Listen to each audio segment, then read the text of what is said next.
messages. Huh.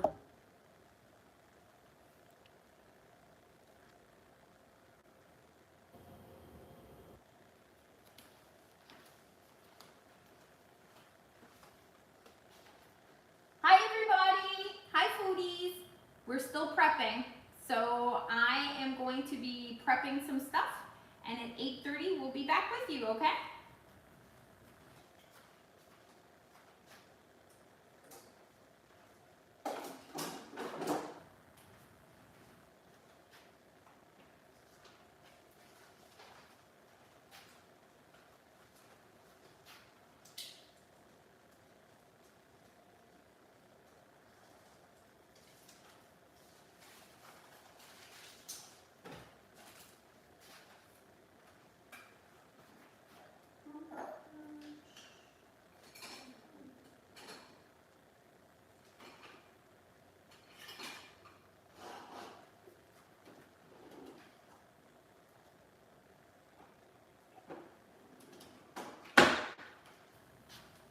Okay, we're still prepping. We'll be back.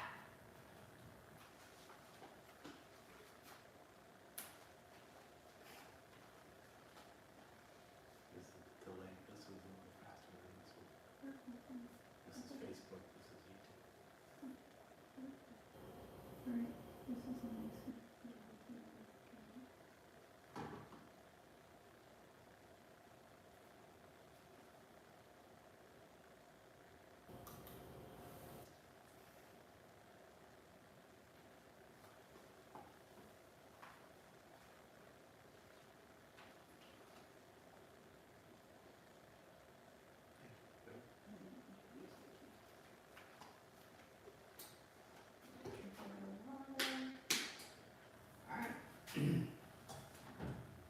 The good thing we had cheesy potatoes today.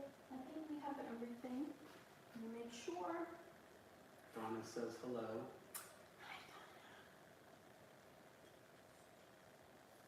She's on Facebook.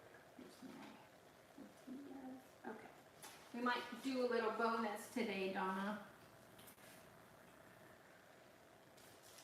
We all should have the ingredients.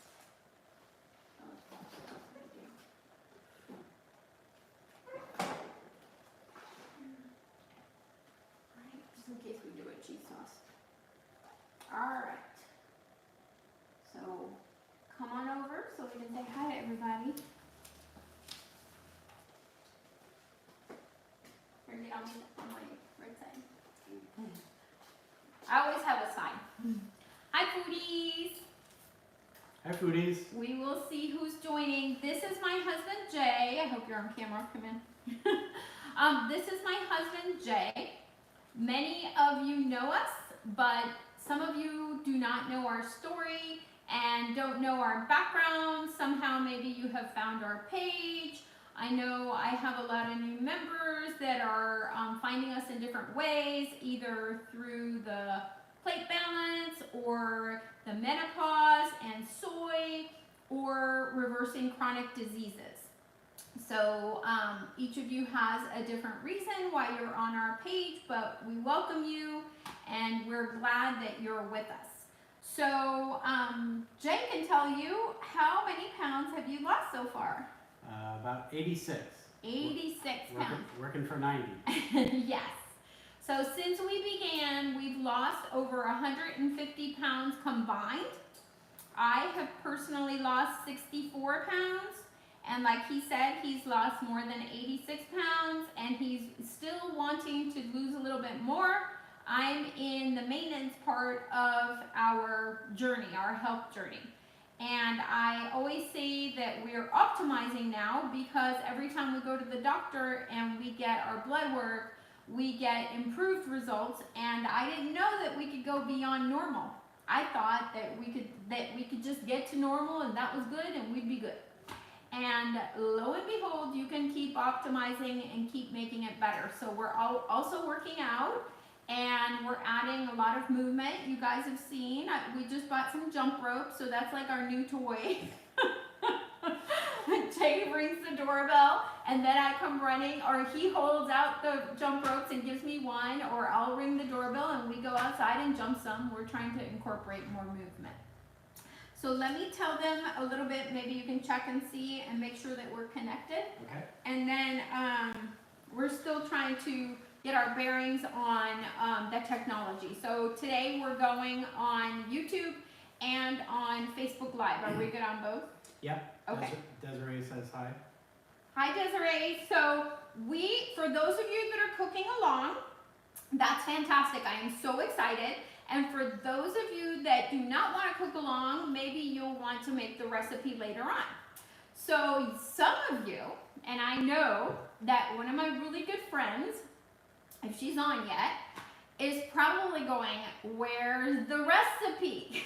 So I purposely did not post it so that you guys will do this recipe by taste. One of the things that I like to stress about whole food and plant-based is that you do not have to have a recipe. You can just go by taste and memory.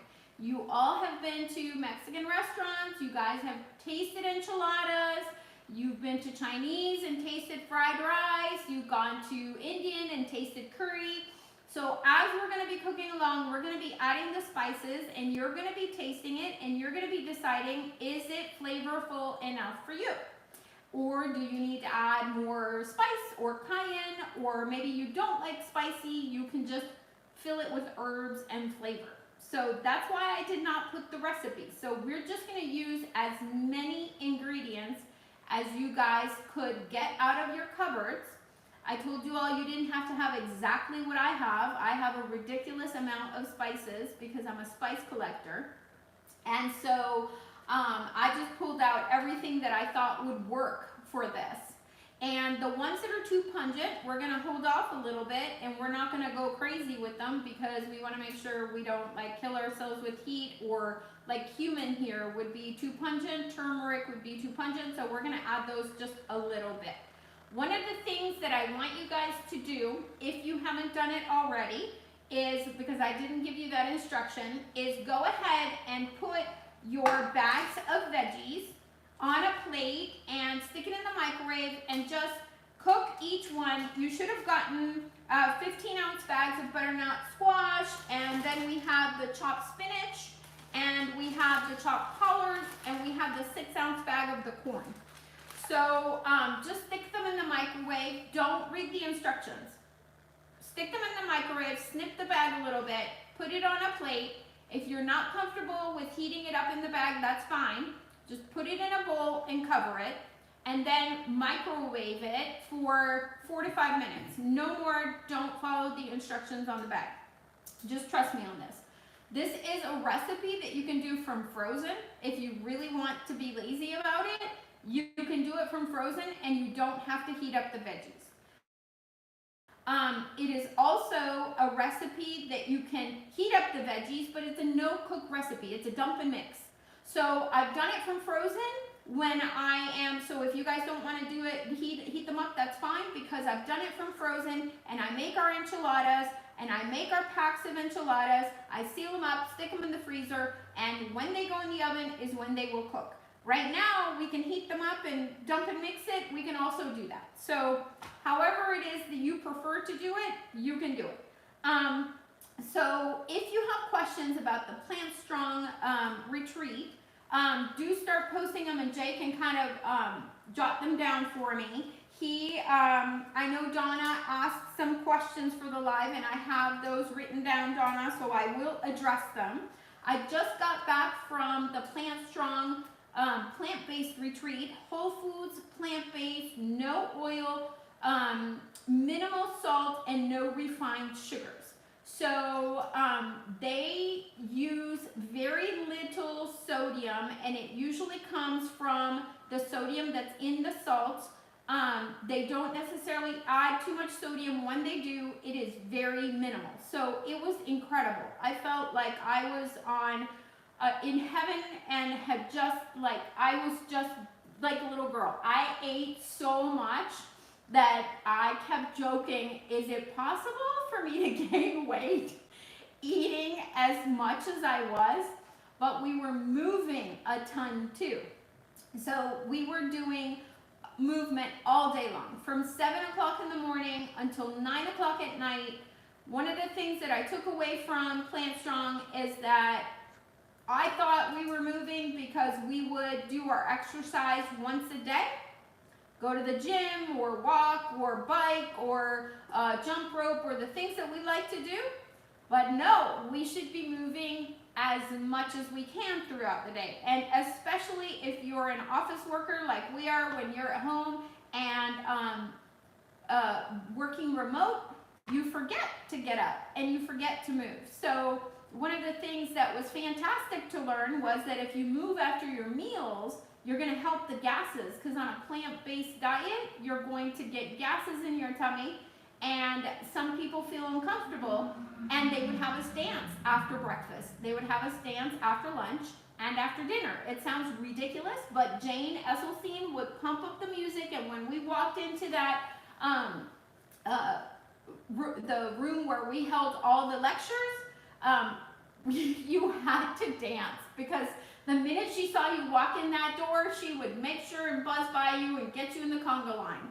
So if you weren't dancing on your way to your seat, you were going to be dancing. So that helped a lot with gases and bloatness for people that were newbies and that had never been in a just plant-based diet. For me, we've been living this lifestyle, so it didn't affect me. It was like normal. All the food that I was eating was the food that we cook at home, so it went great for me. But there were some plant-based, there were some people that were not plant-based, that weren't even familiar with plant-based, that went on this retreat. So they did everything possible to make them comfortable.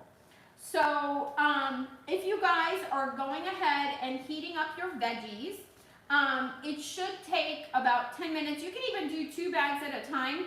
If you do 2 bags at a time, you could do 5 minutes for those 2 bags that are in there. And be careful, because sometimes the bags get a little moisture and leak a little in the bottom. So, and then once we get them all heated up, I'll tell you what we start doing. So a couple of things that I'm going to show you is a soy yogurt that we can make into a spicy sauce to then use on top of our enchilada. And then this afternoon, which I didn't tell you all about because I didn't know how it would come out, but I've been wanting to make a cheese sauce, and I've been wanting to make a cheese sauce that wasn't complicated, because all the cheese sauces are either, you gotta get boiled potatoes and boiled carrots and all this stuff, and it was just, I don't wanna put that much work into it. So I quickly whipped up a soy milk cheese, creamy cheese sauce that is a smoky cheese sauce. So if you guys at the end want to hang around, if some of you wants to hang around, I'll show you how to make the cheese sauce. For those of you that don't at the end, you don't have to. It's posted on my Instagram already because it came out really good, and Chef Jay approved. So we had it over air fried potatoes, and I'm already addicted to my own sauce. It was really good. It has this smoky, creamy flavor. But what I love about it is that it's just super easy. It's just some herbs and spices, nooch, and the soy milk, and it just, it can go in the jar, and as you need it, you use it. You can heat it up. You can even thin it out if you want it. You can use it for whatever, mac and cheese, or in the enchilada layered, or on top of the enchilada when you're ready to eat it. And you can even add cayenne and make it spicy. I did not. I just did it smoky. So if you guys are ready, give me the thumbs up if you guys are ready on the heated up veggies. And if you're not going to warm them up, let me know, because you guys can go ahead and start. We're gonna have 2 bowls. Make sure you have 2 giant bowls. One is going to be for your red sauce, and what is going to be for your beans and everything. If you haven't already opened up your cans, do so. And and I'm gonna put my hair up because I hear my sister in my head. I hear her, she's going, muy budmas. Her favorite word is budmas. And so we all now use it, which means bad. She doesn't like hair in the kitchen, so hair is going up. And I might have to flip my apron up, but I want to you guys to, I want to drill into your head, it's a lifestyle, not a diet. It's a lifestyle, not a diet. So this enchilada is going to be really balanced because it's going to have the corn grain from the tortillas.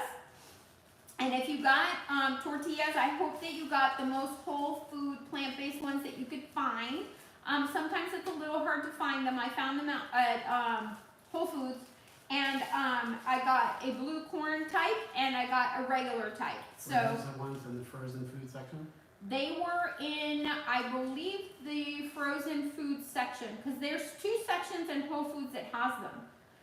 One's, and it might be two different, one is a refrigerated section and one is a frozen food section. And then they have the dried corn tortillas.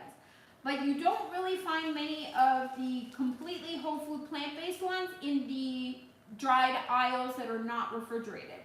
So you'll have better luck if you go to the frozen or refrigerator section when you're looking for tortillas. So I got a blue corn one and I got a regular one. I don't know which one I'm going to use today. Like I said, this is a mishmash and you can use whatever you have. So we're going to do the beans and the sauce. Go ahead and open your cans and then just have all your spices ready. So the first thing that we're going to mix up is going to be the beans. So, do you know if they're ready or have they said if they're ready? Nobody's really said, but you've got on YouTube Carol, Cindy, Charlotte, and Betty all watching, commenting. Charlotte, you went to the retreat with me. Is it? Yep, I'm not going to say your last name. But, From Fayetteville. Yes, it's you.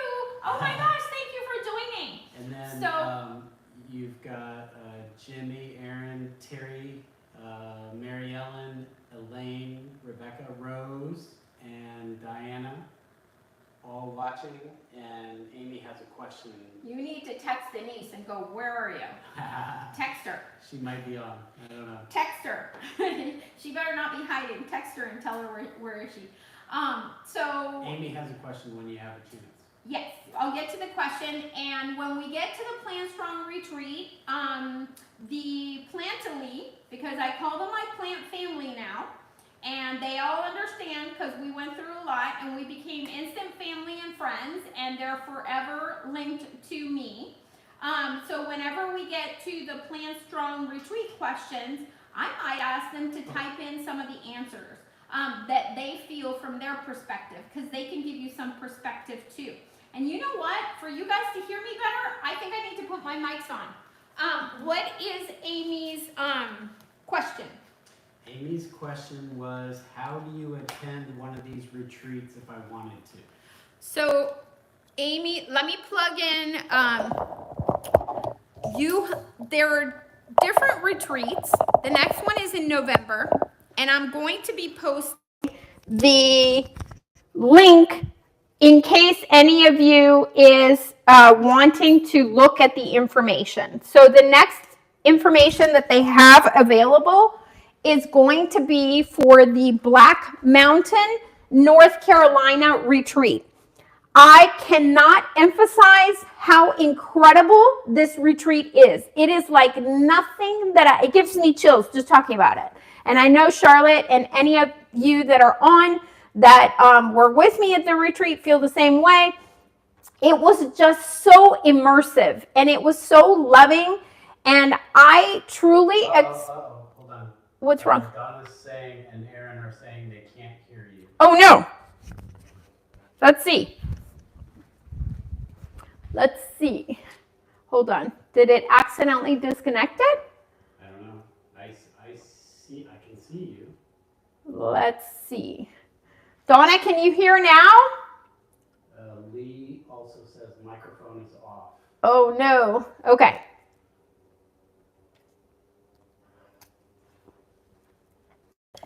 How about now? Can you guys hear me now? Can you guys hear me now? Okay, so I'm just going to do it without the microphone. I'm a pretty loud person anyway. Tell me if you guys can hear me on both YouTube and on Facebook. Wolf says we can hear you now. Okay. Oh, hi, Wolf. Wolf and his father Lee went to the retreat with me too. So, hi, Wolf. So, what I was saying is the next one is going to be Black Mountain, North Carolina. Totally worth it. I highly suggest that you look into it. I have never seen a retreat that was so immersive. And those of you that went, you guys can type and let them know. We had so much access to the experts. We had breakfast with them, lunch, dinner. They were with us at our activities. Rick was next to me doing yoga every single morning. You know, I was hiking with Jane along with everybody else. You got to choose what you wanted to do for the activities in the morning, the activities in the afternoon, and then we had structured lectures throughout the day, but we had a break time in the afternoon. So you could either choose to do an activity. Some people, if they were tired, they would do one activity and then take an hour, hour and a half break before dinner. So we usually had like from 3 to 5:30 where you could do an activity or you could mix an activity with a break. So they were with us for all of the activities and for all the meals, and they would rotate and sit with us. And if you wanted to sit with them, if they were already sitting at the table and you came out and you wanted to sit with them, you could. And they were also very accessible to us, and they actually told us to make appointments with them, or not appointments because it wasn't like a hardcore appointment where, you know, time slot, but you could tell Dr. Bill, he was the lifestyle medicine physician that has taken over, he's a cardiologist, and he has taken over Dr. Esselstein's side and lectures that Dr. Caldwell Esselstyn used to do at the retreats. He no longer travels to them. He is 91, I believe. 90 or 91, I think it's 91. And so Dr. Bill has taken over, Asbill. So Brian Asbill, Dr. Brian Asbill. So you could say, Dr. Asbill, can I meet with you and go over my records, and can you give me recommendations on how to reverse my chronic diseases? He would look at your numbers. I mean, it was so immersive with all of them. Dr. Dawn was a breast cancer specialist. She's an oncologist out of the Mayo Clinic. I mean, these credentials for these people were incredible. Dr. Doug Lyle is he wrote the book, The Pleasure Trap, which I recommend everybody read it. And I did not know, I knew about The Pleasure Trap, but I have not read it. And after hearing him deliver the lectures that he did during the week, I will be reading The Pleasure Trap. I already told Jay to order it, and his lectures just made so much sense. So for those of you that are battling with cravings and addictions and chocolate and candy and things that are like talking in your head, or if you're dealing with people that are bringing you down, that's why I call everybody that went to the retreat with me Plantily, because if you're dealing with people bringing you down and you want to live a whole food plant-based lifestyle, then The Pleasure Trap is something that you have to read, because it really connects with how you deal with people, how you deal with the food that is your pleasure trap. Okay, so let's get to cooking, because if not, we're not going to cook. So dump all your veggies into one of the bowls, whichever one you think will hold all the veggies. And it's just going to be dump and mix. We're going to do the beans too. I'm probably going to end up with so much that I'll probably give some away to some of our local foodies. So Denise is on, speaking of local foodies. some of my local foodies, yes. So now your beans, leave your tomato sauce and your diced tomatoes off to the side. We're gonna go ahead and incorporate the black beans. You can go ahead and take out some of the liquid from the black beans. So just hold the can and drain it. And remember that most beans, you want to save the liquid, because that liquid is something that you can use to thicken sauces, thicken veggie soups. With aquafaba, which is the water of the chickpeas, you can use it to saute. Not necessarily, I never save the black bean water, But you could save it and incorporate it into a veggie broth if you're saving vegetables on the side. Some of the white beans you can also and should save the aquafaba, the water from the white beans or navy beans, because they act the same way as a chickpea water would. I use chickpea water for sauteing, for thickening, and believe it or not, you can whip aquafaba, chickpea water, into peaks like you would an egg white, and you can mix them with a sweetener, pop them in the oven, and you have a crunchy little sweet treat. All right, so I'm putting all my black beans in here. And I'm going to tell you right now, and I should have told you before I dumped them all into the bowl, if you don't want to make such a big portion, I know some of you have told me that you're making it so that you can freeze portions to put in the freezer to have for meals later. That's what I'm doing. I'm going to be using, I prefer these, the small ones, because Jay and I can do 2 meals, and one for him, and trust me, and one for me. The first time that I made this, I made it in a 4x4 pan, like this. That's 4 portions. And Jay Lee said, oh, I'm gonna nosh that enchilada. I'm gonna eat the whole thing. Are you having any? And I was like, okay. How about we start out with 1/4 of that 8x8 pan? And he was like, oh no, I'm starving. All right, so I served him his 4th. And after he finished it, he was so satiated, so full, satiated that he couldn't. So it's very filling because it's going to have the nooch, it's going to have the flax meal, it's going to have the hemp hearts. So if you don't have all 3, that's okay. It doesn't mean that you need to add more of the flax meal and the hemp hearts. Like if you don't have the nooch, don't add more of the flax, because that would be, it's weird. You got to know the Power 5 is the flax meal, the hemp hearts, the nooch, the chia seeds, and the chia powder. I call them my Power 5, and I put them in all recipes if I can, and it's not going to make it weird. So for this recipe, the 3 that make sense are hemp hearts, because it's seedy, and then the flax meal because it'll help thicken the red sauce, and then the nooch will also help thicken the red sauce, but the nooch will add sodium, that salty taste, and it will make it thicker. So you want the nooch in there for that umami flavor, that nutty flavor, the saltiness, and then you also want it to help thicken, and you don't want too much of the flax meal because it could make it grainy. So flax meal will be good, hemp hearts will be good just a little bit. With the nooch, I'm sometimes a little bit more liberal with these. So the next thing that I do is I take the entire, so if you have 3 how many did I put in? How many? 3 cans of the black beans, you can put all 3 cans in. If you're seeing that it's too big of a bowl for you and you're getting overwhelmed, then just do 2. So I am probably going to save 1 can so that I can make like a salsa mixture that we can have some of these corn tortillas. I'm going to toast them up sometime during this weekend, and I'm going to use them as chips. And we're going to make like a black bean type salsa that we can just scoop, because now that I have that cheese sauce, I think it will be delicious.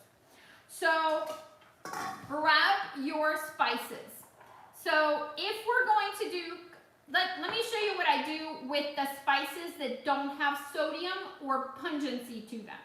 So the cumin here is going to have a lot of, it's going to be pungent and it's going to be very strong. So you need to be careful with things like cumin and cayenne and curry. Delicious, but you have to be careful. Turmeric, the same. Turmeric doesn't necessarily have a flavor, but when you have too much turmeric in a dish, it will give it a flavor that's not nice. So be careful with turmeric.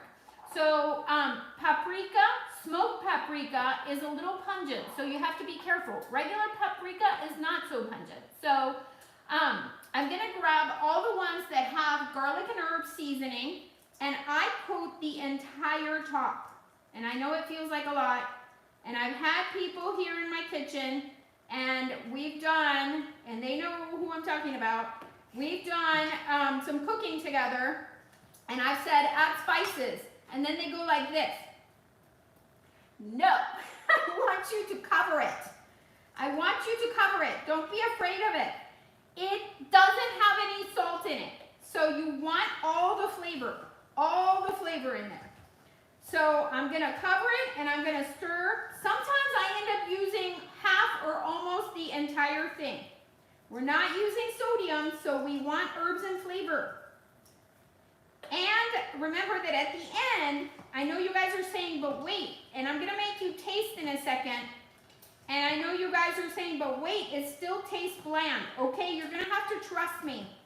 You're going to have to trust me. That's what I tell Jay every time we're cooking. Just trust me, it's going to taste good. So use different garlic and herb seasonings if you have. Just make sure that they don't have sodium, because if not, you're gonna regret it. Look, I used my entire one because it's a huge bowl and I wanna make sure I have flavor. So next I'm gonna grab the chopped onion. I'm gonna cover the entire thing. I don't necessarily need to go overboard on this one. So I'm going to add garlic powder. Even though I added a garlic blend, I'm going to cover it, but don't go too crazy with this one because this is just one spice. It's not a blend, so you don't want to over garlic it. You guys know that I like my 21 seasoning salute. Just for insurance, I'm gonna add some of that. I want you guys, I'm gonna show you in a second just how covered I have it. This is onion powder. Ooh, I just breathed it in. The onion powder is not a blend. So cover it, but don't go too crazy with it because it's just one spice. So you don't want too much of one. I also have chopped chives, so I'm just gonna throw some in there. Just use what you have. Now I'm going to put some regular paprika, not the smoked one.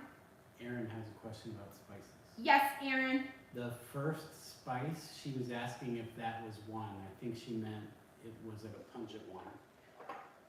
The garlic and herb. So the very first one that I used was a garlic and herb blend. So the garlic and herb is just going to be lots of herbs chopped up together, and it's a blend, and it doesn't have sodium. That's why I can be super liberal with it. So now I'm getting into, does that answer your question?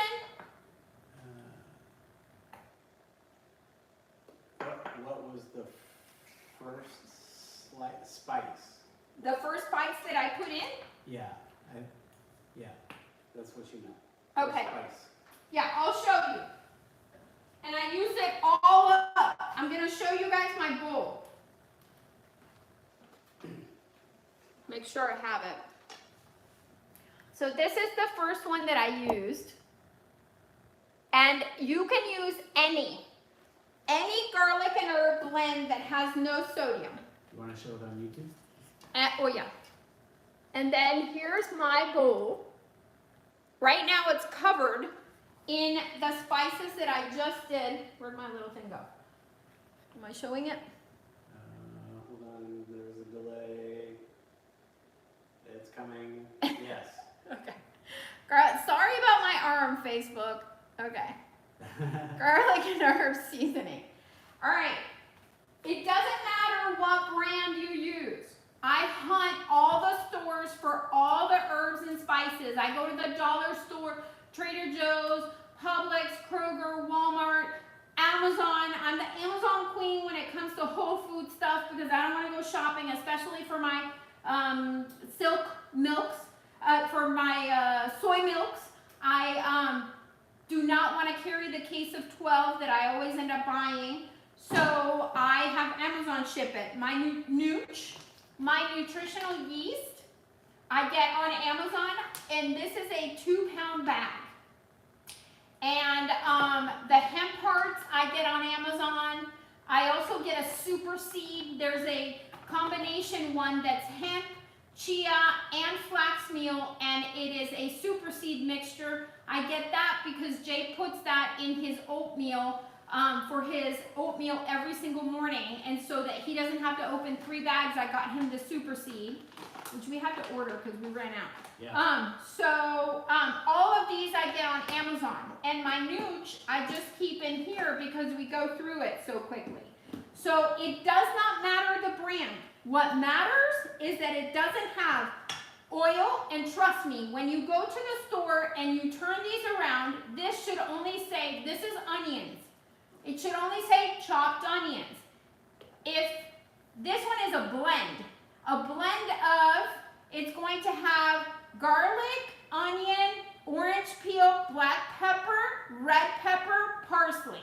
You don't want to see it say oil or sodium or salt or sugars. So that's how you know you can just liberally use your spices. You're going to be able to find all sorts of blends out there. Just hunt, because every single store has some that are sodium-free, oil-free, sugar-free, and all of it. So the next thing that we're going to do is add a little bit of the smoked paprika. If you don't have smoked paprika, then don't add any. I don't add too much of this because it does get a little too, do you want it smoky or not? Sure. Okay, so I always ask the boss here because I was not like a Mexican type food person, but he was, so I cooked to his flavors. And a lot of people go, how did you get him to do whole foods and plant-based? One, I didn't get him to do it. We both kind of hit rock bottom at the same time, and it worked. But I did cook to his flavors once we started. So I cooked Mexican, I cooked Chinese, I cooked Indian, I cooked Vietnamese, I cooked all the stuff that he likes to put in his mouth. And I made sure that it was enjoyable and delicious, and that's what you need to do too. So add a little bit of turmeric. I would say half a teaspoon if you're too scared of the spices that are pungent. Just do half a teaspoon, maybe a teaspoon, depending on how big your bowl is. You're seeing how big my bowl is. This one's bigger than our head bowls. This one's as big as our head bowls, the ones that we always use for our dinners and our salads that you guys see me do. This is cumin. So I want you to smell the cumin. The cumin, I need to stop doing that because I'm going to sneeze on our food.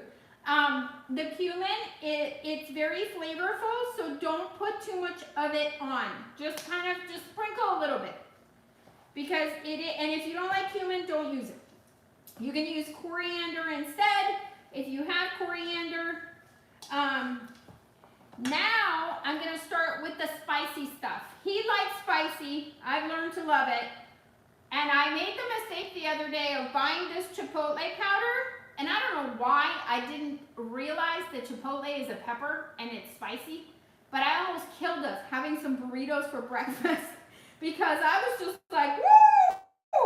So put some on there, and I would say start out with like half of a little teaspoon. I'm gonna do this. I know about how much. I would just do half of a teaspoon. And then when you taste it, see if it's spicy enough for you. And if not, keep adding until it's spicy enough. Now, at any point, if you're curious, go ahead and taste it. I have always a ton, and these flavors, we're not done. We're still gonna do the red sauce. So I'm going to taste it. You guys know that I like to taste on the back of my hand.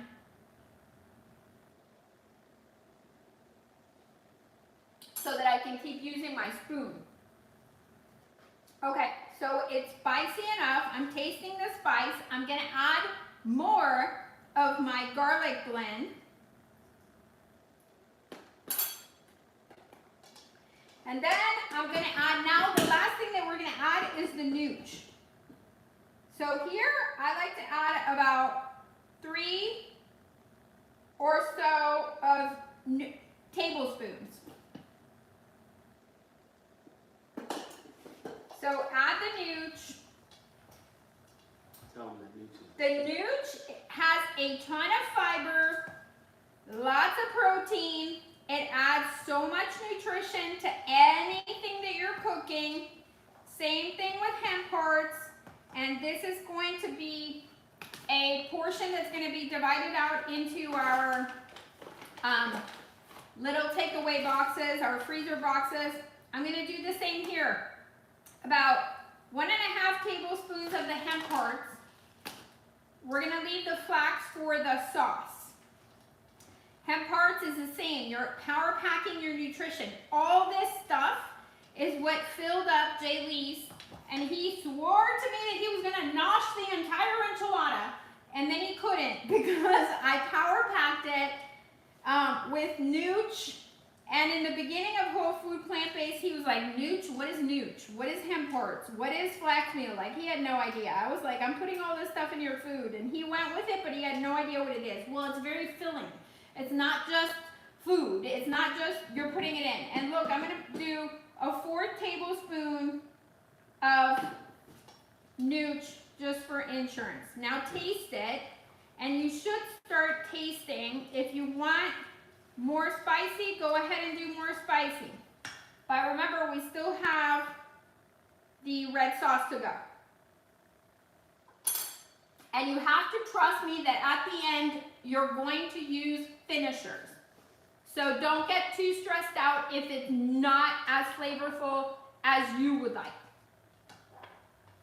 All right, so put your, ooh, I got the fire roasted tomatoes, so I think I'm gonna kill us a little bit on the spice. You can try. I guess I'm gonna kill me, because he likes it spicy.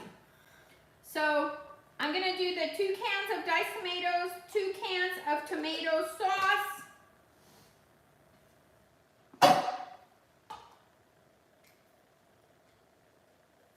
And then here, I've got my mixture here, and now I've got my red sauce. So we're gonna add some spices to that as well. I'm gonna put some more of the garlic blend in here. I'm gonna put some cumin, because cumin always takes it to the Mexican side. If you add a little cumin, culantro, coriander, it's going to taste like if you were at a Mexican restaurant. Cumin is one of those things that brings it all together. Same thing, add your spice here, don't go too crazy. If you don't want it too spicy because your filling already has spicy, that ancho chili is very spicy. Turmeric is an anti-inflammatory, so go ahead and add like half a teaspoon here too. And then mix it in. I have a spatula that's blue for when I'm using sauces that stain, or turmeric that stains. All right, and then I'm gonna add the smokiness again with the smoked paprika, more garlic powder that's just plain. And again, don't be scared. I mean, unless you dump the whole thing of the 1 onion powder or the garlic powder, you're okay if you coat the top. The one that you should not be scared of is the ones that are a blend. When you put them into your recipe, it's just going to add a varied spice level, so it's just gonna come together. So I also have some dried onions, and I have some dried shallots, because you guys know that I like dried shallots. And I have chopped onion. I'm gonna put some of that in there, and trust me, onions and shallots are not the same. In this family, we don't like raw onions. I do cook with onions, but I prefer cooking with shallots, not onions. And I do not like bell peppers. That's why this recipe doesn't have bell peppers. I was tempted to tell you all that love bell peppers that you could put bell peppers in them, but I'm not gonna be an endorser of bell pepper. So that's how much we don't like them. That's here. on you, right? Yeah. So next time, you guys know. when we make the bolognese or we make the meatloaf, you guys can put all the bell peppers that you want in there. Don't tell me about it. All right, so I'm gonna do 3 tablespoons of the nooch in the red sauce, and then we're gonna do 1 tablespoon of the flax meal. Don't stress out about measuring. You're watching me. I'm not even measuring. I'm just kind of taking my little scoops and doing it. And the hemp hearts, same, about another 1.5 spoons. You see how power packed it is. So I'm going to move this. All right.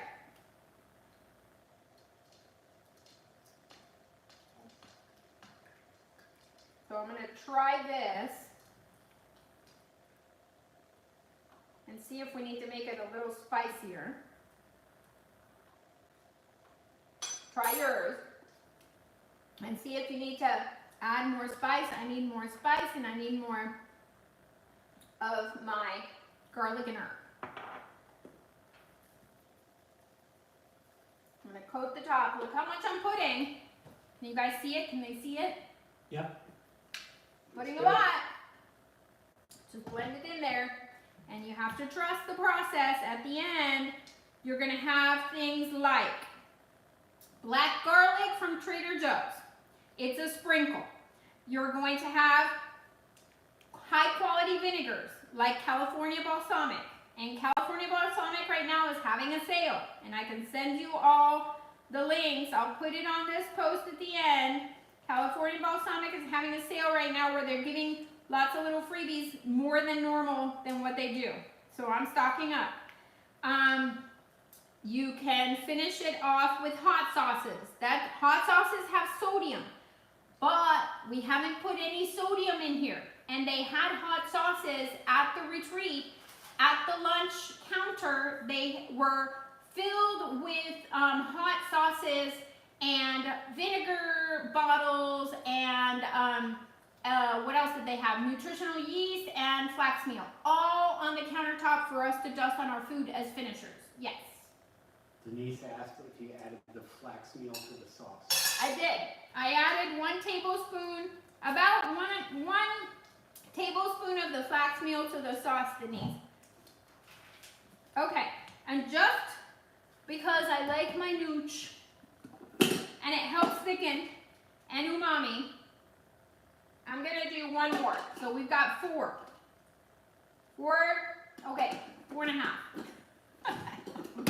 I'm telling you, nooch, hemp hearts, flax meal, chia seeds, and chia powder needs to be your friend. You can add satiation to your meals and nutrition. All right, so I'm done with all of these. We're going to trust that it's flavorful enough because our finishers are going to do their job. And you can make, like I said, you can keep out a can or add it. Depends on how much quantity you want to make. And I might, so you can lay down all your little containers. We're not going to be using any oil. It will come out when you cook it, when you bake it. There's another question. Yes. Lisa Lugo asked, do you think I can add flax meal to refried beans? She's trying to incorporate flax into her kids' food. Yes, you can. And you could add hemp hearts too. Actually, okay, so by refried, do you mean, so refried beans usually have lard in them. So if you're trying to make refried beans and you're buying the canned ones, make sure that they don't have lard or oils or sugars or sodium in them. Because if not, it's going to be basically a non-nutritious bomb. So if you can find refried beans that don't have oil or lard or sugars or sodium in them, yes, I would add hemp hearts. The things that I would add would actually be nutritional yeast because it will give it a delicious flavor. And it will add the nutrition in it, the fiber and the protein in it. Nooch is something that goes really well with foods that are not dessert and that are not that are meals per se, because it's like it brings out an umami, it brings up the flavors. So I hope that answers your question. So the first thing that we're going to do is we're going to put a little bit of the tomato sauce, just enough to coat the bottom. You want to make sure you don't use too much because you want to have enough for the whole thing. So I'm going to start with 2. I don't want to do a row of 4 in case we were to run out of something. All right, so I'm going to do, this is however it goes in. So I'm going to do my yellow corn ones, and you can just lay them in. I sometimes cut them in half and then lay them in. Just make them fit as best as you can so that they layer the bottom, even if they, and I kind of like plug the holes a little bit. That makes sense. All right, so I'm going to put a tiny bit of tomato sauce on top of the tortillas, and then I'm going to do the filling first. Put the filling in there. Now this is going to have all the greens that Dr. Esselstyn, this has collard greens, it has spinach.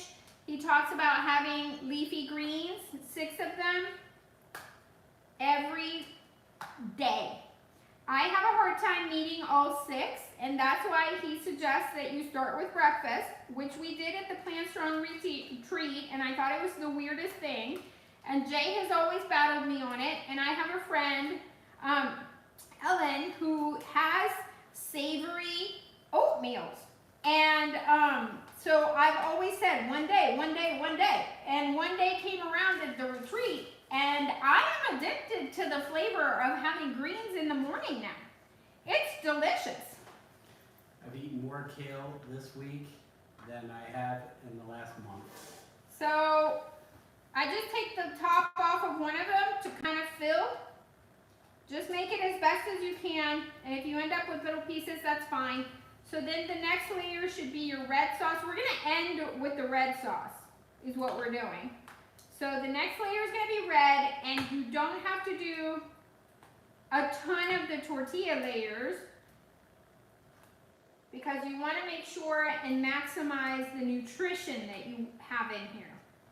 So I'm actually going to put the red sauce, and right on top of the red sauce, I'm going to put the greens, the mixture.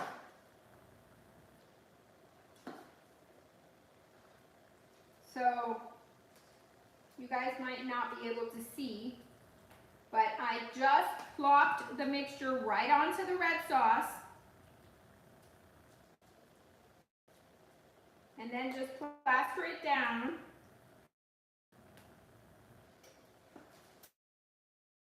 And then we're going to do another layer.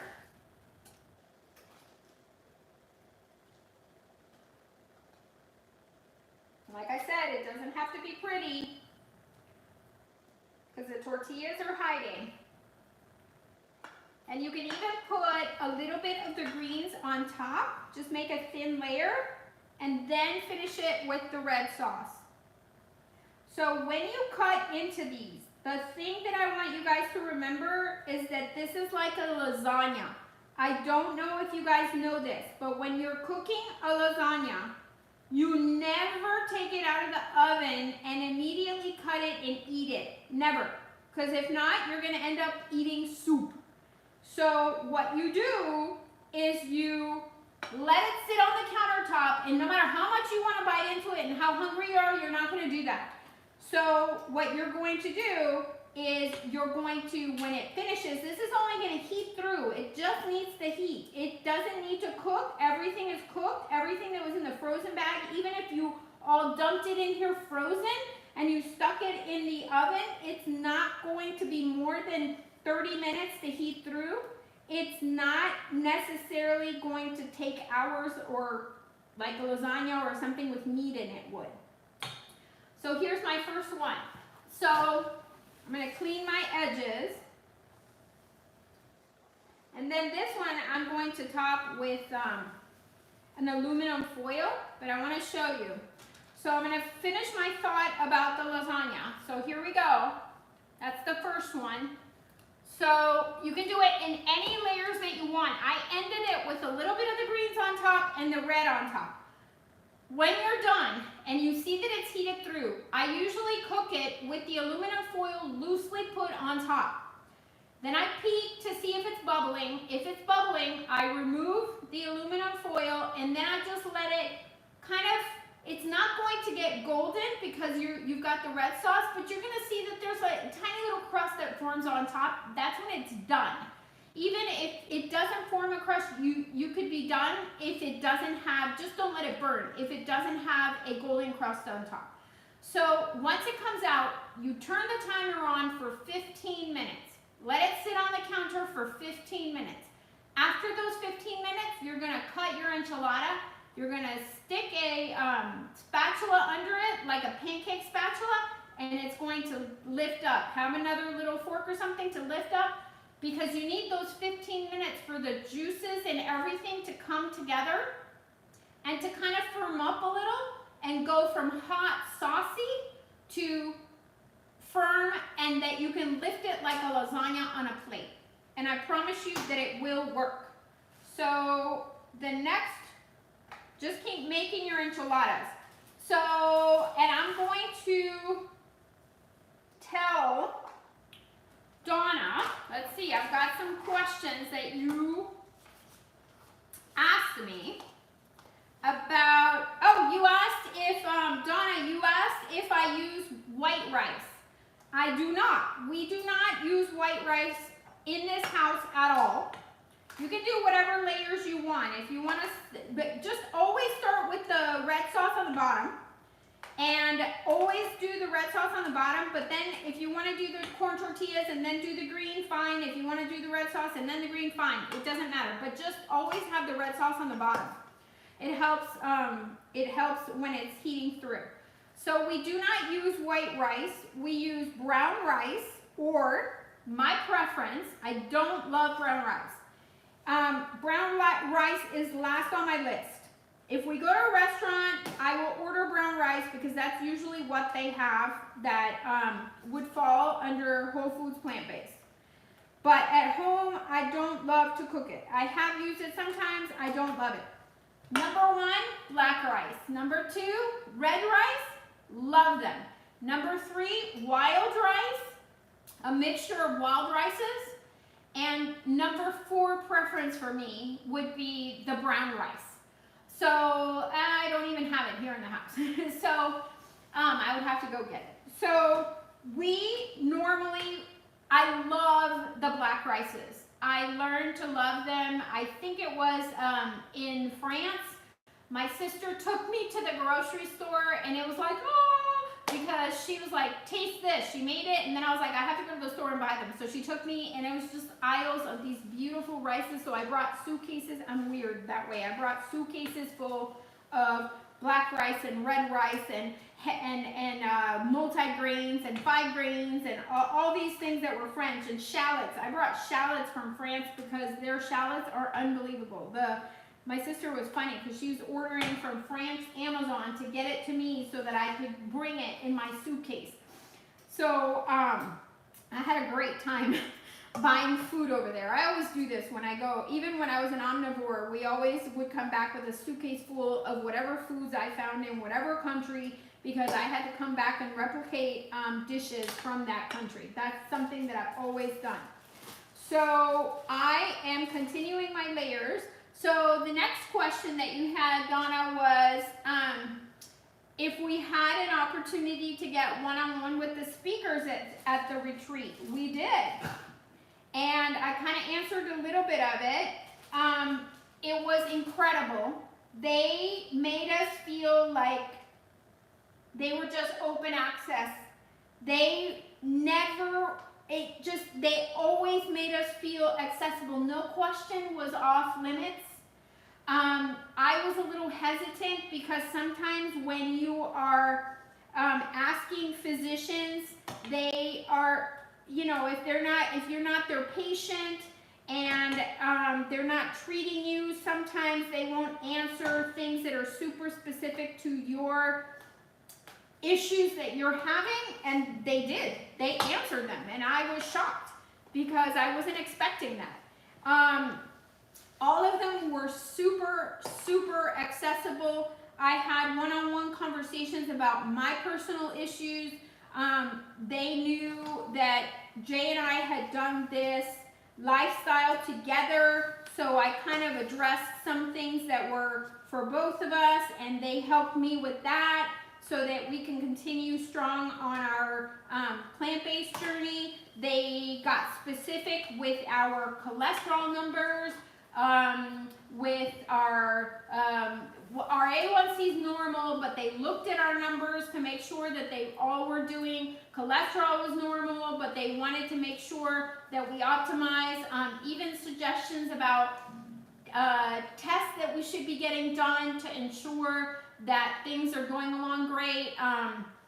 For me particularly, they even gave me suggestions. Dr. Dawn, and this is getting a little personal, but Dr. Dawn gave me suggestions on things to do for myself as a woman because we have breast cancer in my family. So she gave me some suggestions of added tests that I can order every year to make sure.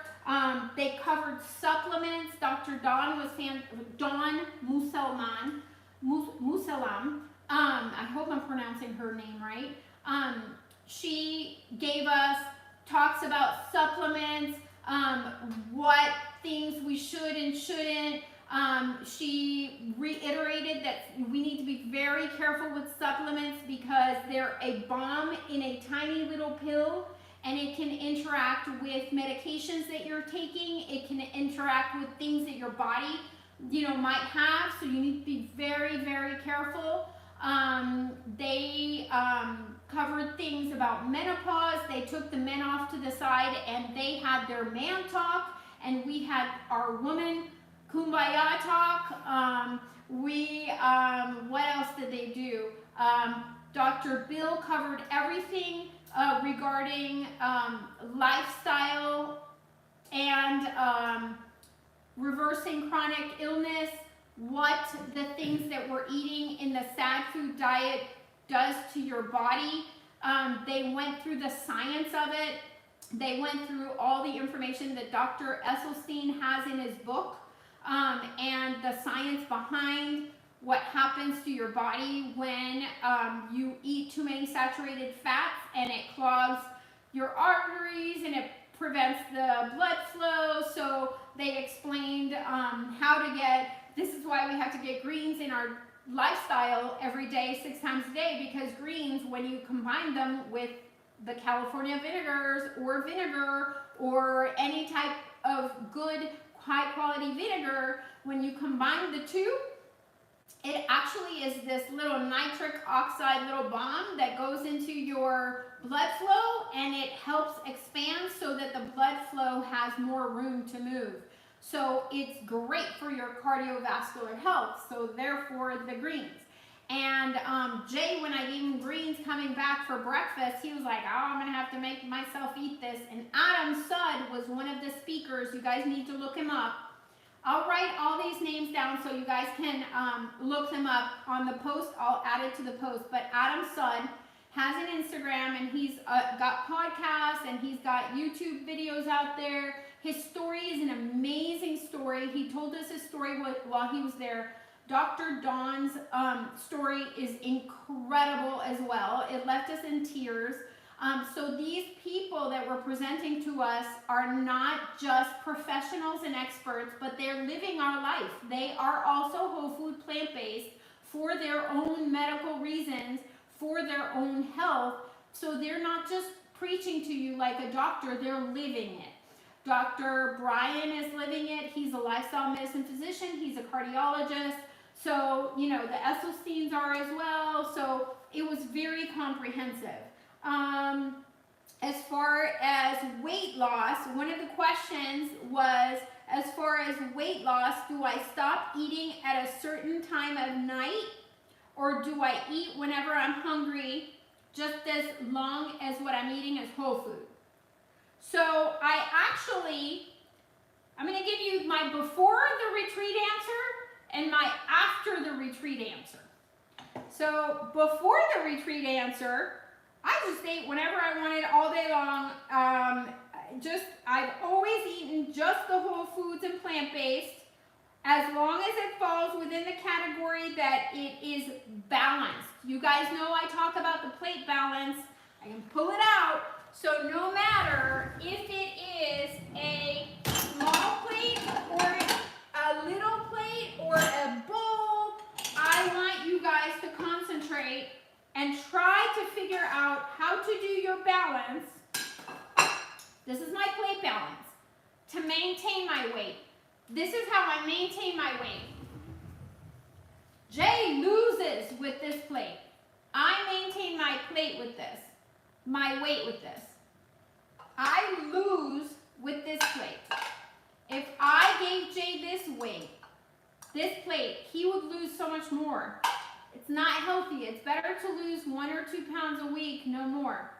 So I do this one to maintain. What you need to do is make sure that this is greens and cruciferous veggies, everything non-starchy. Beans and legumes, protein, tofu, edamame, black beans.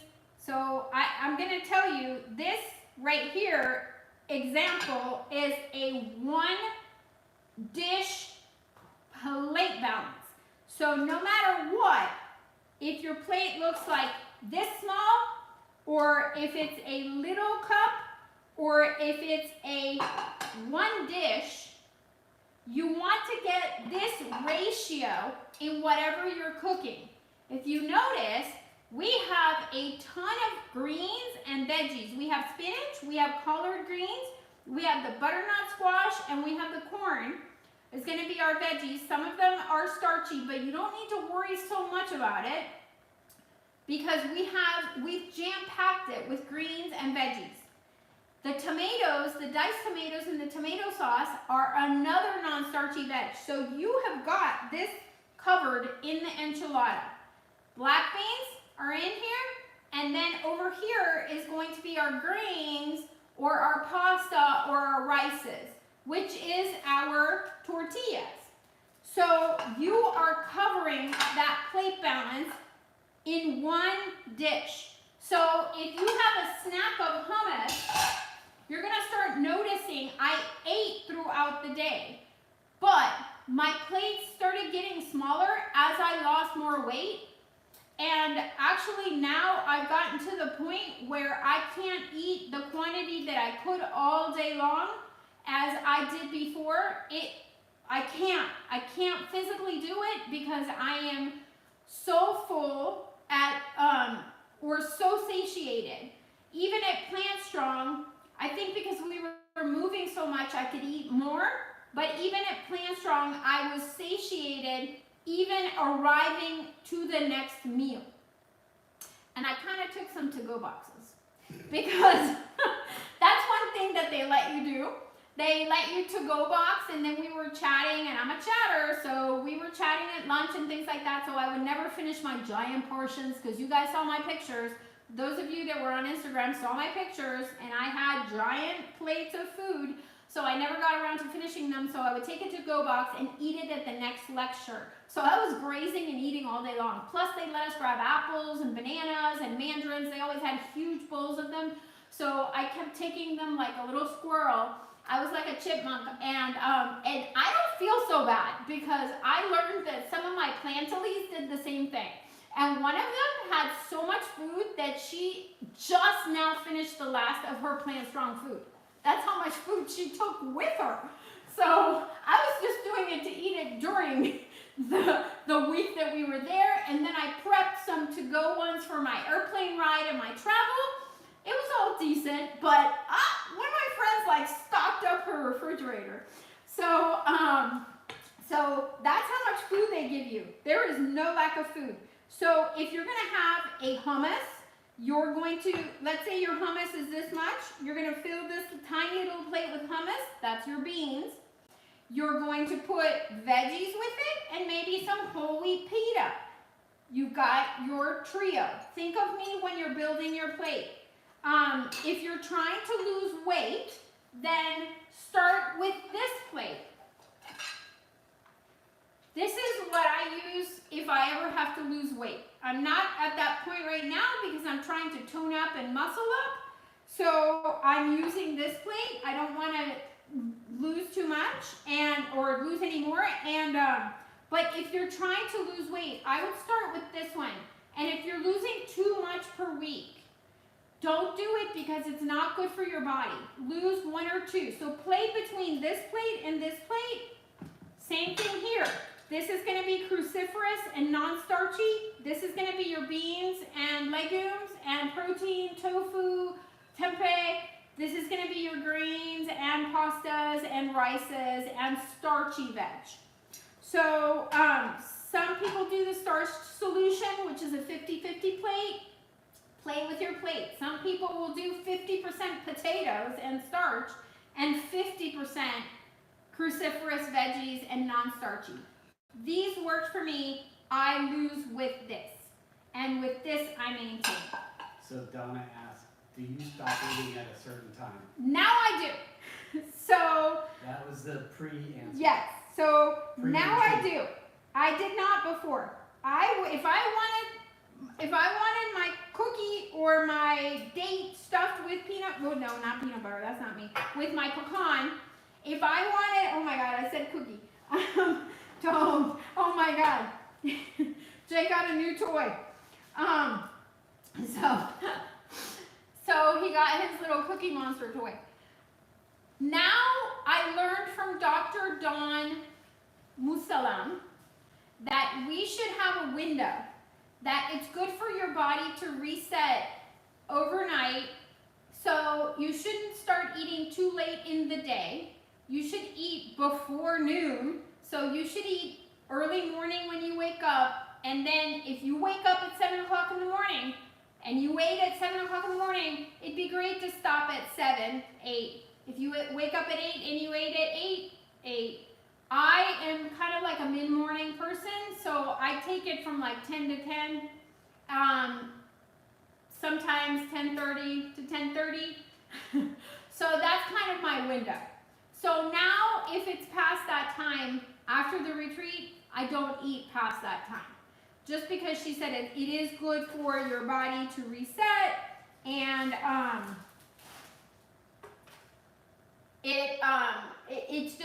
your body goes into the intermittent fasting, I guess, and so that during that fasting period, your body's doing a lot of repair.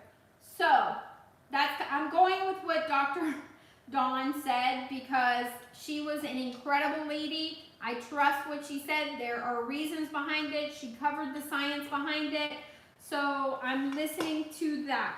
Now, before, when I ate whenever I wanted, I still lost weight. I still have been able to maintain, have never had an issue. So, I mean, it just depends on what you want to do. So, let me see what other questions. And everything in my house, I do have to tell you, everything in my house is whole food and plant-based. So anything that Jay reaches for, whether it's dessert or salty or food or a meal, not salty, but I mean meal-wise. Savory. Everything is whole food plant-based. So I think I ran out of my yellow tortillas, so I'm going to do. So the other thing that you guys can do, if you don't want to make too many enchiladas, one thing that you can do is save some of this, and you can make breakfast burritos with these. You can make tacos. You can use this and add fresh cut up tomatoes and make like a salsa, like a bean dip. You can take some of, if you have leftover of the tortillas, you can take some of the tortillas and air fry them or put them in the oven until they're crunchy like a tortilla would be. Watch them carefully. And watch them carefully because we've burnt them before. And you can use them as a dip for this.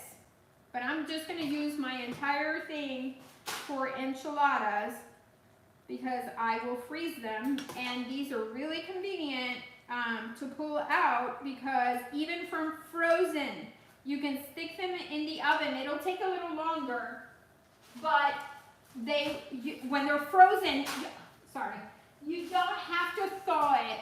You can stick it from frozen straight into the oven. It'll just take a little longer.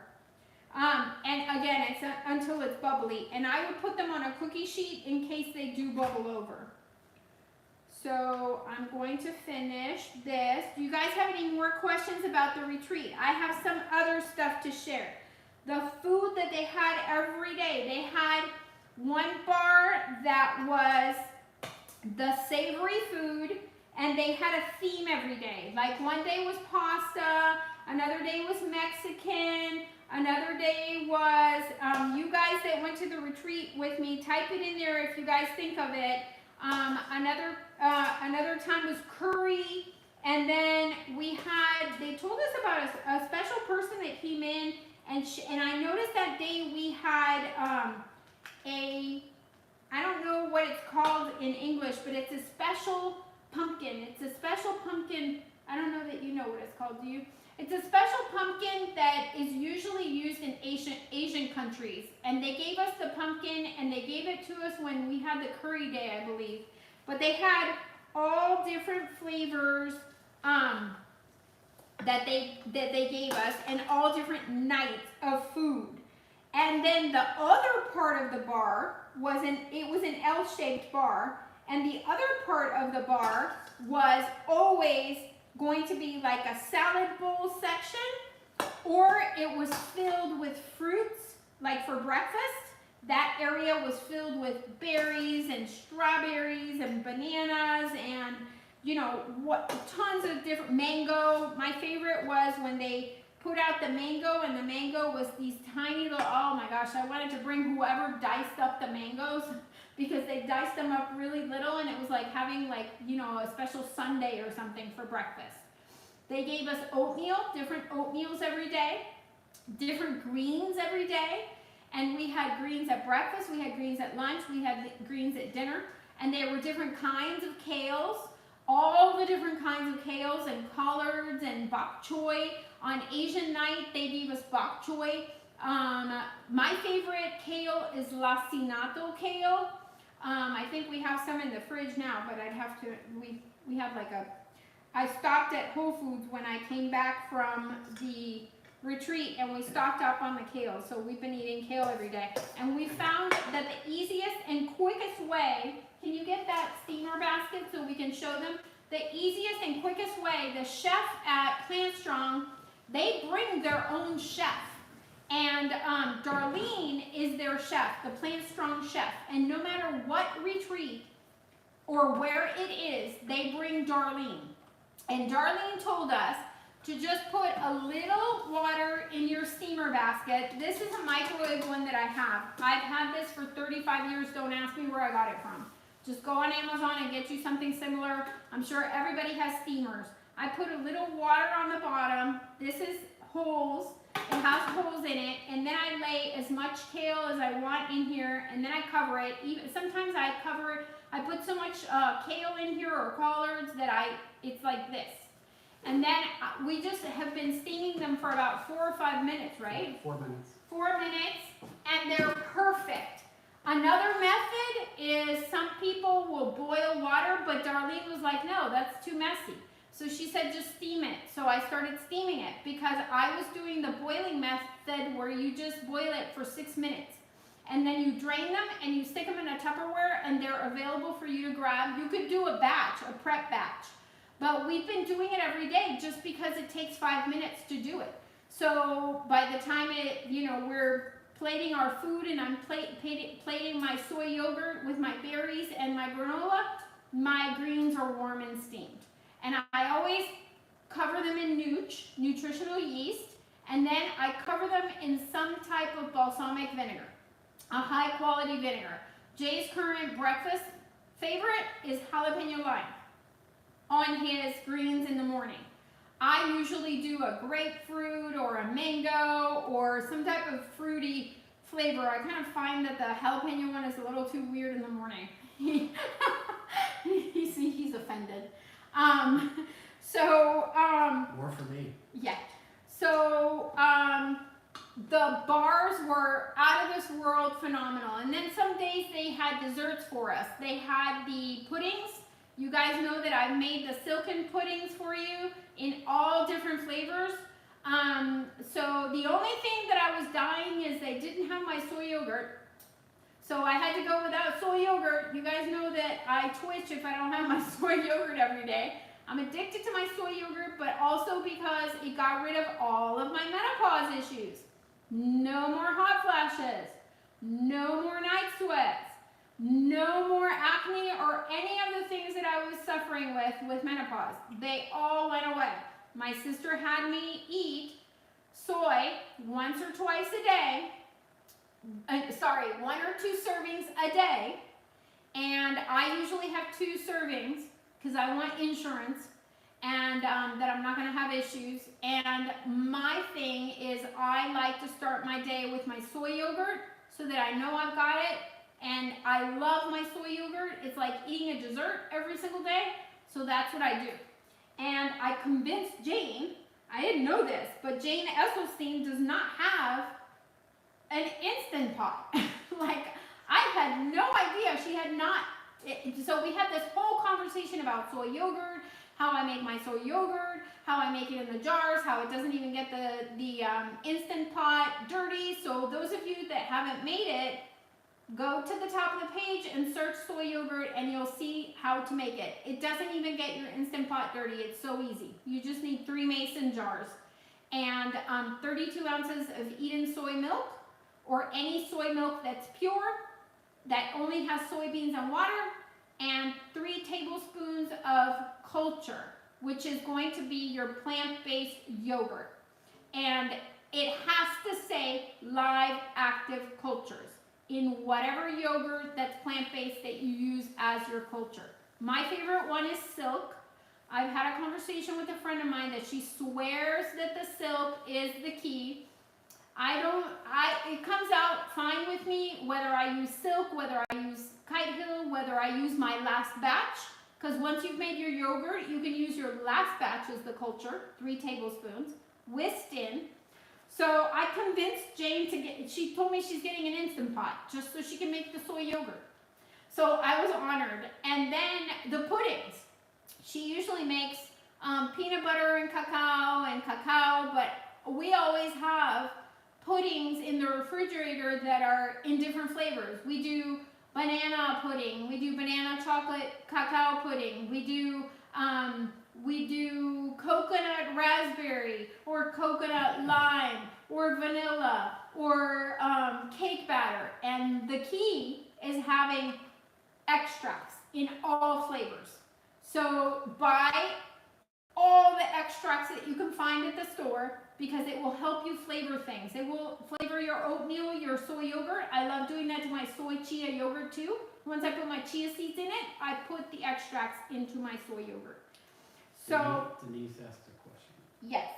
How about doing kale, greens, fruit smoothie first thing in the morning? So Dr. Esselstyn, I'm going to tell you my version and his version. Dr. Esselstyn does not like smoothies because he says that we should chew our food because the connection between mind and body and chewing and everything that happens to your body for chewing is necessary, and smoothies bypasses that.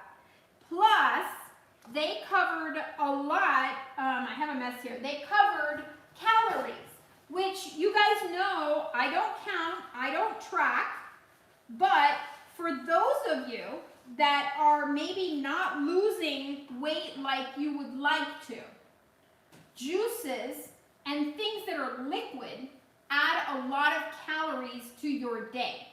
And what they want is, instead of you having a glass of orange juice in your smoothie, or a juice in your smoothie, or even have a glass of orange juice, they'd rather you have the orange or the mandarin or the fruit.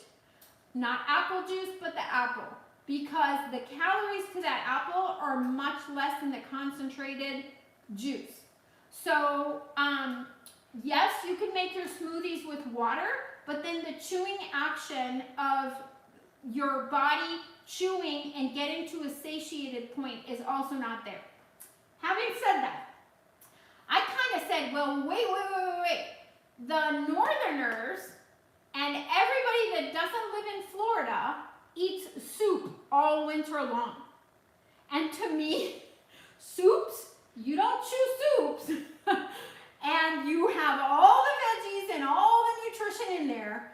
And I do put kale in my smoothies, and I put spinach in my smoothies. But spinach, actually, you want to cook spinach and hit it with a little lemon to get as much iron and nutrients out of spinach. Spinach is one of those things that works better when you cook it, but you can eat it raw. I'm not saying don't eat it raw. But I put all the greens in my smoothies. I even put beans in my smoothies. I put white beans and chickpeas, and I use red beans with beets in a beet smoothie. I will use squash with carrots, and I will have veggies. So I do the smoothies. And in Florida, because we're so hot, after we work out, I always have to have a smoothie. I can't have a meal. And in the afternoon, in the summertime, we do have a smoothie, but I pack in that plate that I showed you into my smoothie. And my reasoning is, well, the Northerners eat soup. But you know, the last couple ones I've made, I've added more water versus juice. Yes, so we did change that. Once I came back from the retreat and they explained the juices having calories, so many calories, so then we started doing water for our smoothies. And if we do ever use juice, because I do like some of the, I like the carrot juice, and I just use a very little bit now, and or I like this green juice that they sell that is completely clean, no sugar, no added ingredients other than the vegetables and the fruits. But I use a very little amount, because now the calories is what they were explaining to us, that you could add a bunch of calories to your day that way. Let me see what other things I have to share. So I told you guys about the to-goes. They let us take to-goes to our room, and they also let us do little to-go boxes they actually were so nice. They made us a to-go box that we didn't even have to worry. The day that we all left for travel, they had boxes that had goodies in there for us that were gifts, but also they gave us a lunch to go for our travels, so that we didn't have to worry about picking up sad foods at the airport. I had kind of pre-prepared by having my little to-go boxes in the fridge, so I had more than the box that they had given us, and I ate it all on the plane. There's one more question. Yes. From Amy, are the puddings on the Facebook page too? Yes, if you search at the top on the little search bar, I know some people have a hard time finding the search bar because on phones it's very faint, but when you're on the page and you go all the way to the top where it says the banner of our page, on the banner there's this little search bar on the top right hand. Yeah, it's kind of white, so it's a bit hard to see. If you're on a laptop, sometimes it comes out as black, or a different color. I don't know what it is on yours. But on a phone, it's kind of very faint. But there is like a little search symbol embedded right. It's not me. It's Facebook doing this. I can't fix it. But it's on the banner. When you hit that search, you can find anything on our page, on the Facebook page. You can put in the word menopause and anything that I've talked about menopause.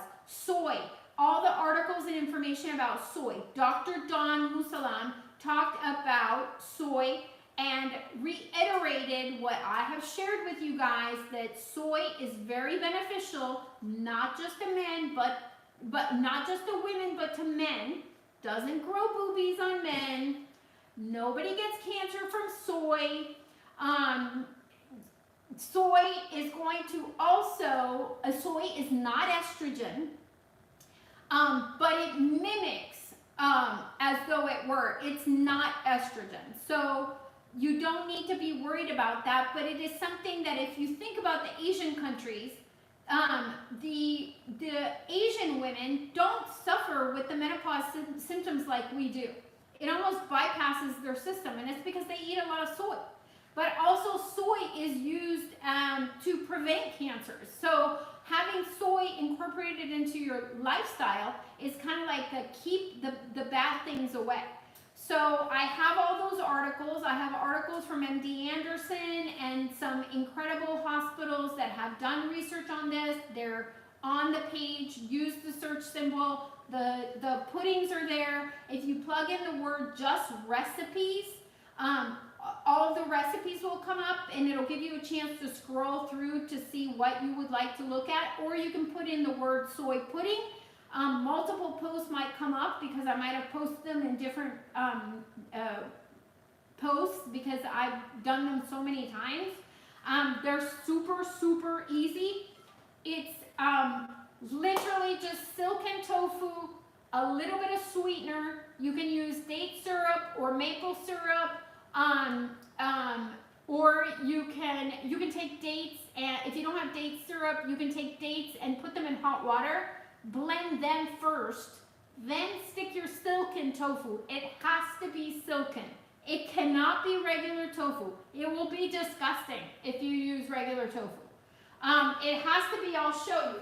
It has to be, I buy these by the case. These are called Morinu Silken Tofu. I buy these by the case. Can both of them see them? Hold on. No. Okay. Delay.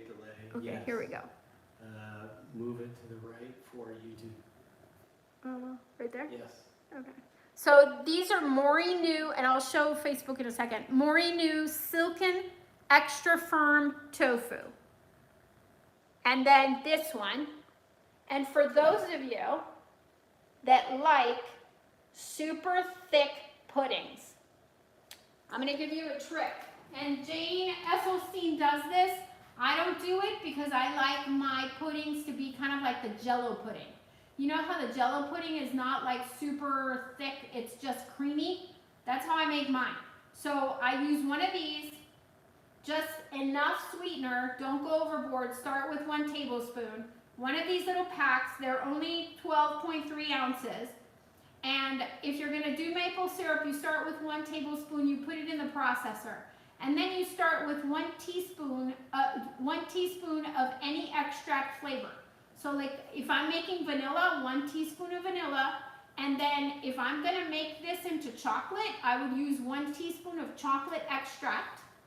And then I would start with 1 tablespoon of cocoa until you get the taste of chocolate that you like. Some people like a really strong chocolatey flavor, so they might put 2 or 3 tablespoons of cocoa. I like it a little bit not so strong. And then you can even add peanut butter, the powdered peanut butter, which doesn't have as much saturated fat as creamy peanut butter does, as spreadable peanut butter. The powdered peanut butter, as long as it's a whole one, with the cocoa, you could have a cocoa peanut butter pudding, you could have a vanilla one, you could have a lemon one. I love the lemon one with raspberries. You could layer it with berries. I keep them in my refrigerator in different flavors that I've made for the week, and that is one of the things that after dinner we reach for as a dessert, and it hits my twice a day soy intake. And I'm having dessert. So it's delicious. Jay has a lot of soy too because he uses soy milk. We only use soy milk here in the house.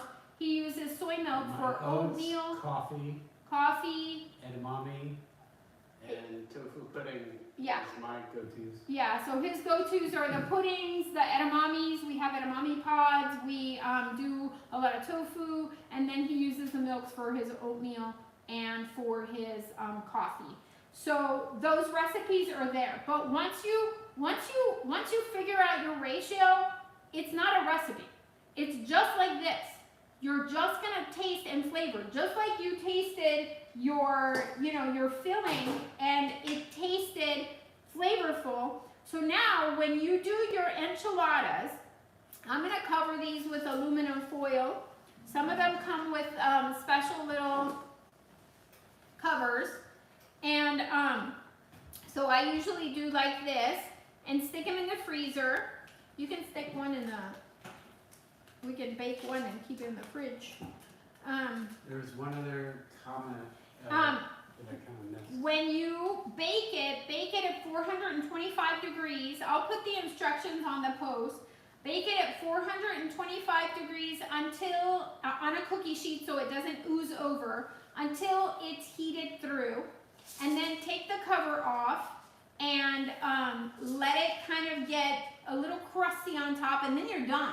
It's only 5 more minutes once you take the cover off, and then you're done, 5-10 minutes, and then let it rest for the 15 minutes, then you're gonna cut into it and serve it. And then, when you go to serve it, the things that you can do to put on top is sprinkle it with nooch, which is gonna give it flavor. We sprinkle nooch on everything. You're going to be able to do, show me the black garlic so that I can show them the black garlic. You can put black pepper on it. You can put black garlic. You can put jalapeno lime balsamic by California balsamic vinegars. You can do, my other favorites for the enchilada are Sweet Heat from California balsamic and Blazing Habanero. It doesn't have to be California balsamic, but trust me, you do not want the flavored vinegars from the grocery store. I made that mistake until Jane looked me in the face and she said, you need to get you some real high quality vinegars. And I said to Jane, SOC, oh, well, I have rosé and I have, champagne vinegar and I have peach vinegar at home. And she's like, that's not the same. She goes, where did you get them? And I said, at the grocery store. She goes, that's not the same. They're super acid and they're very tart, and when you could never have a spoonful of them. I could serve myself a spoonful of this and have it, and it's delicious. That's when you know they're syrupy. They're like a maple syrup consistency. They're thick, they're syrupy, and they're filled with flavor, but more importantly, they're whole food and plant-based. They don't have any sugar that's added to them. It is just the natural sugar from the fruit or the vegetable that they have put in here. They have no oil whatsoever. You do have to be careful because some of these companies do sell these with oil. So make sure that you're purchasing the ones that are no SOS, no sauce, which is no salt, oil, or sugars, refined sugars. So California balsamic is one of those that honors our community, and they know that we have a community. Chef AJ also uses their vinegars, and she has even a Chef AJ pack and a bundle that you can choose her favorite flavors. You can make your own pack and your own favorite bundle. I did when I first started. I bought little ones, and now we've got like a factory going. You guys know I am a voopy when it comes to these vinegars. Use that to finish off your enchilada on top. You can use your vinegars. You can use, what else would you put on there? Sumac, which is, it gives it a tart flavor. Sumac is a Middle Eastern spice. It's not going to taste Middle Eastern. It's just going to give it like a lemony flavor. You can also squeeze lime on it. You can, what else do we use over there? Green onions. Oh, green onions. Chives. You can cut up some chives. You can, cilantro. You can cut up cilantro. And you know what? I always forget an ingredient. I wonder if some of you all put the cilantro in there because I forgot the cilantro. I had a bunch of cilantro, but we didn't put it in today. Whoops. whoops, that's what always happens to me. There's always one ingredient that I always omit. Hopefully you guys put it in. So it's not gonna make a difference. But if you did put it in, chop it all up and then sprinkle it on top of your enchilada when it comes out.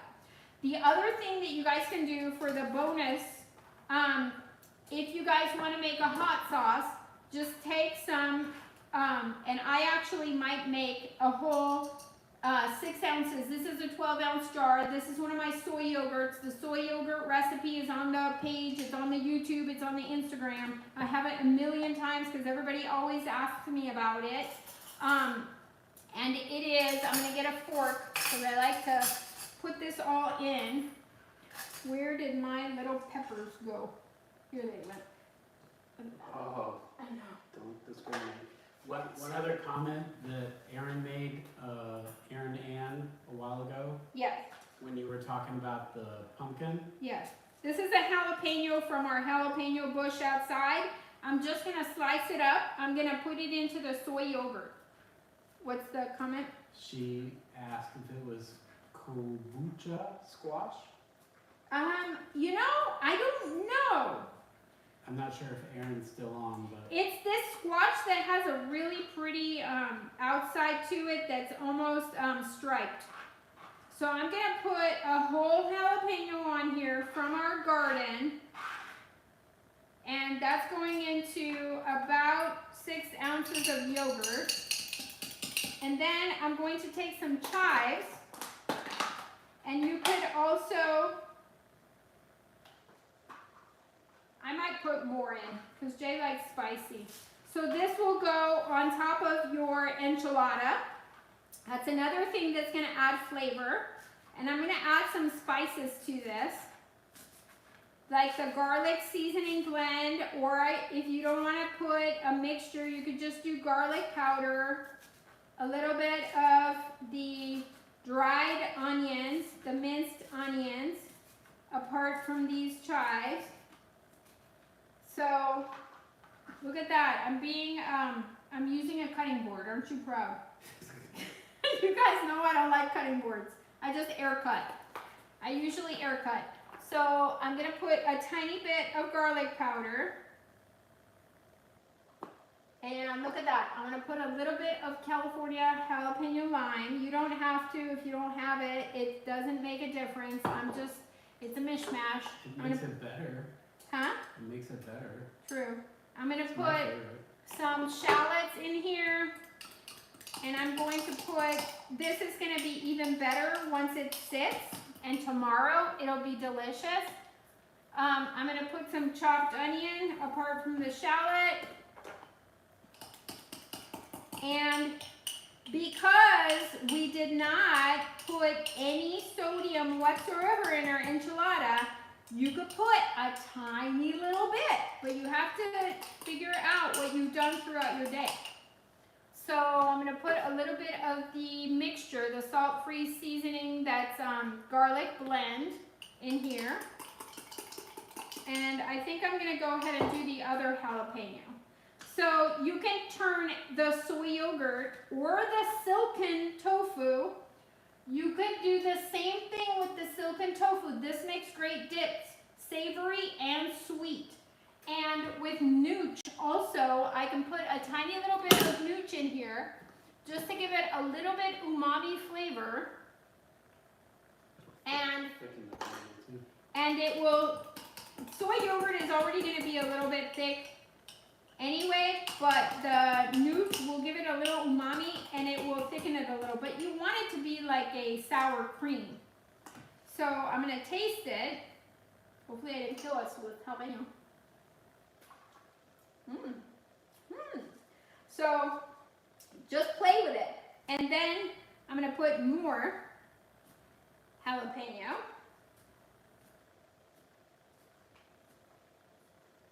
We need to pick our eggplant. We have an eggplant plant. And we have a Japanese eggplant is my favorite eggplant. And we have a Japanese eggplant bush that's giving us big Japanese eggplants. There, so more jalapeno. So if you have any soy yogurt, make yourself a soy cream. And one of the things that they had on the counter at Plant Strong was hot sauces.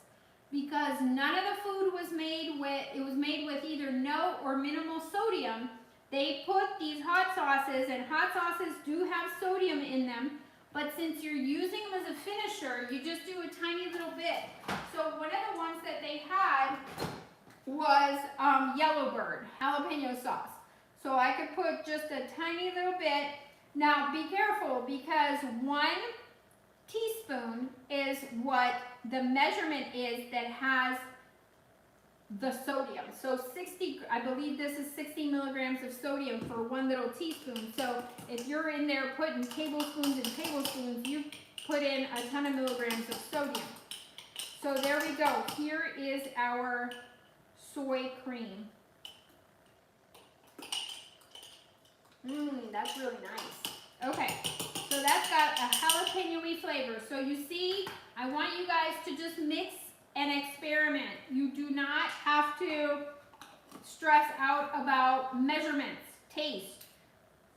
If it needed more of something, when you taste it, add a little bit more. Just do little bits at a time. So I've got this going. The cheese sauce, I don't know if you guys want me, how many are around to see if they want me to make the cheese sauce? I love how your sauces are tofu based rather than cashews or bean based. Let's see, we have 7 on Facebook and 4 on YouTube. Okay, if you guys want me to do the cheese sauce, I will. It is very easy to make, or you guys can go look at it on Instagram. It is just soy milk. I used smoked paprika, garlic powder, onion powder. They want the cheese sauce. Okay, so I'm going to have to remember how I did it, because I wrote it. I had to write it immediately after making it because he liked it. Okay, so let me gather the ingredients that I'm gonna get for it.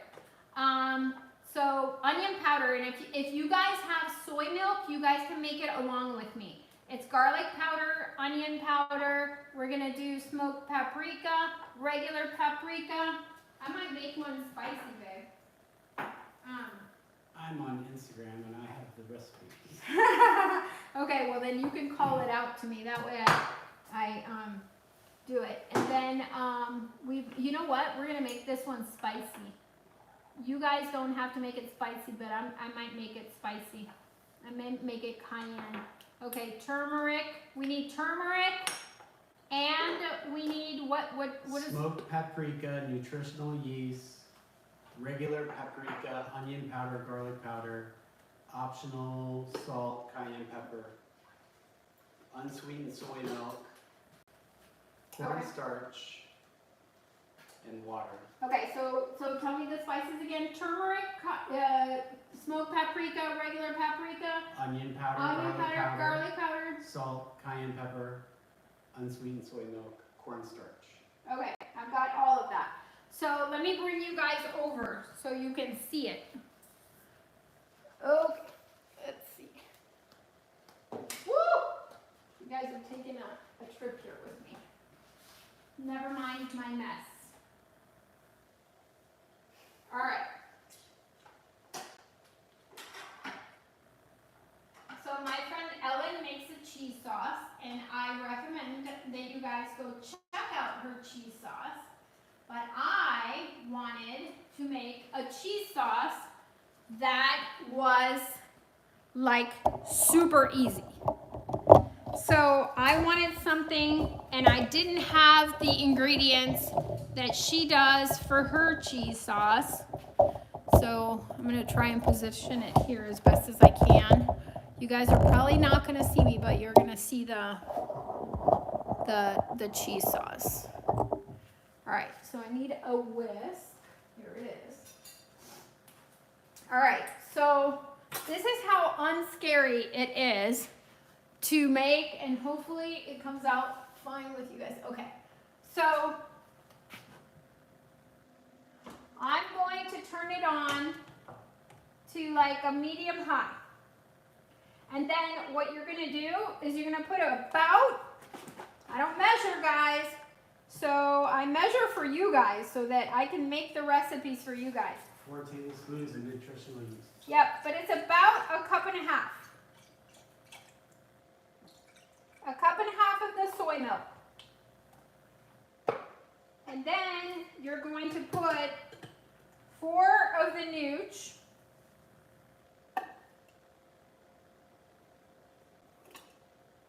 I'm going to do 3 at first.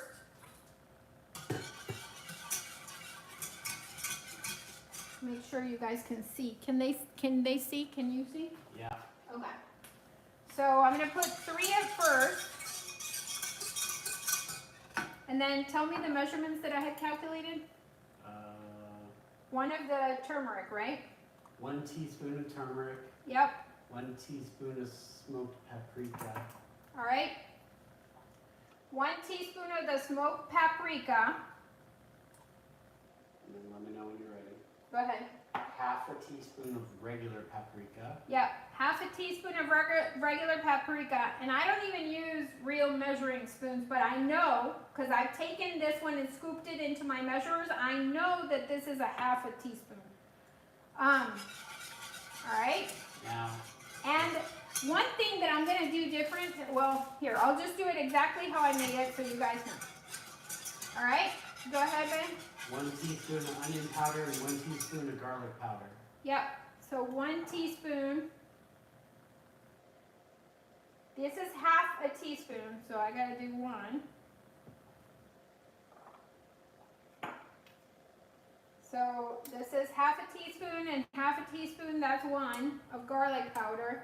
And I only did 1 of these, so I got to do 1 more to have it be the 1 teaspoon. And then if you want it smokier, you can put a little bit more of the smoky. I'm going to open this up. I'm going to put cayenne this time. You guys do not have to do cayenne, but I'm going to, it's because now I have 2 cheese sauces, I'm going to make 1 spicy for Jay. We loved this with the air fried potatoes. So I always keep steamed potatoes in my fridge at all times.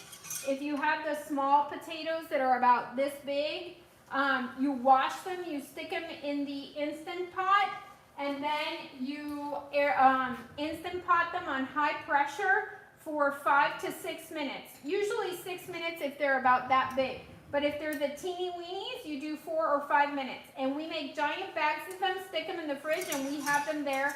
We have baked potatoes, we have sweet potatoes, we have all sorts of potatoes in the fridge in a bag, and that way when you're ready to eat them, they're already cooked. You just microwave to heat it and stuff it, so if you have any extra of the black bean stuffing, it would go delicious in a sweet potato. I actually have extra of the black bean stuffing. I'll show you guys. I have about this much left. So I'm probably going to leave that so that we can use it to stuff a sweet potato tomorrow. And I know some of you might be like, ooh, gross, but for breakfast, it's delicious. I love sweet potatoes for breakfast. So, and now, I don't know why, but ever since I got back, I've been having my soy yogurt, my soy chia yogurt in the afternoon. Okay, so tell me the other spices that I put in it so I don't forget anything. 2 teaspoons of cornstarch, 2 tablespoons of water. And did you get the turmeric already? I think you did. Yeah, I did. So see how it's yellow? It's going to be kind of like a, so this is not going to be like the traditional plant-based cheese sauce. This is like a cheese cream sauce. So it would be great to do like a mac and cheese or to layer it on, to put this on top of that enchilada once you guys cook that enchilada. Once we heat this up, you can see it's boiling. That's it. It comes together. That's it. So now I'm going to add 1 more nooch. I'm going to turn down the heat. And I'm going to add 1 more nooch. So we've got 4. You're going to incorporate it really well. Stir it really well so that it kind of melts into there. And it melts. And I'm going to taste it.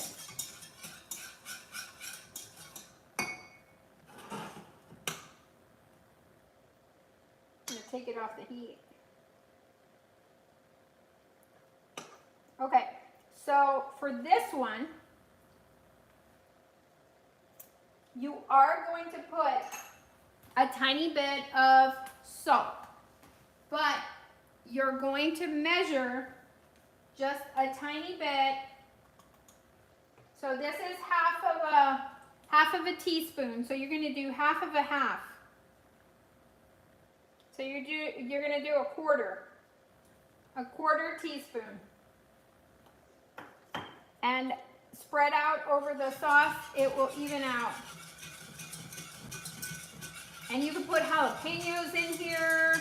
You could put a little bit, I might do a little dash more of cayenne. You guys don't have to do cayenne.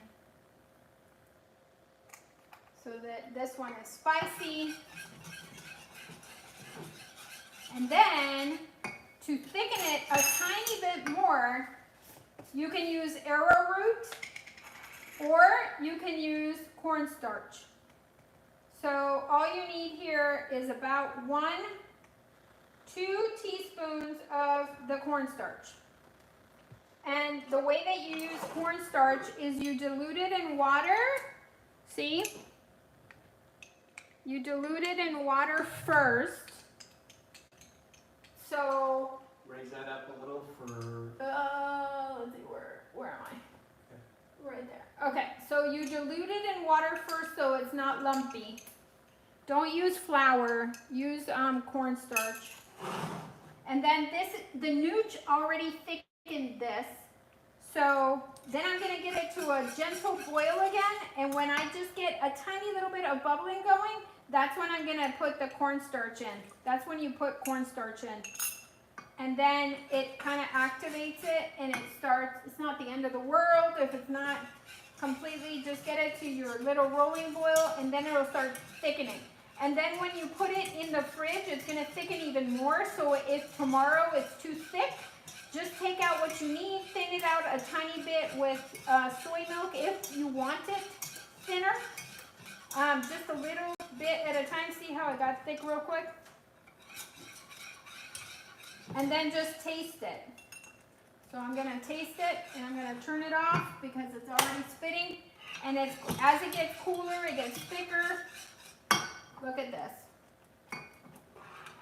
So it's going to end up thicker and it's going to get thicker than this. I'll show you what mine, I'm gonna taste this and make sure I don't need to adjust. Might even make it, ooh, no, it's got heat. Ooh, that's good. Okay, so it's yellow.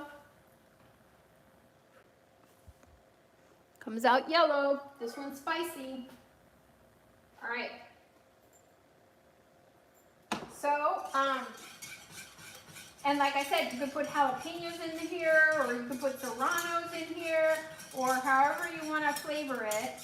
You can make it spicier. You can put ancho chili. You can put, I also have a paprika that is a smoky, not a smoky, a hot paprika. So if you have a hot paprika, you could put a hot paprika.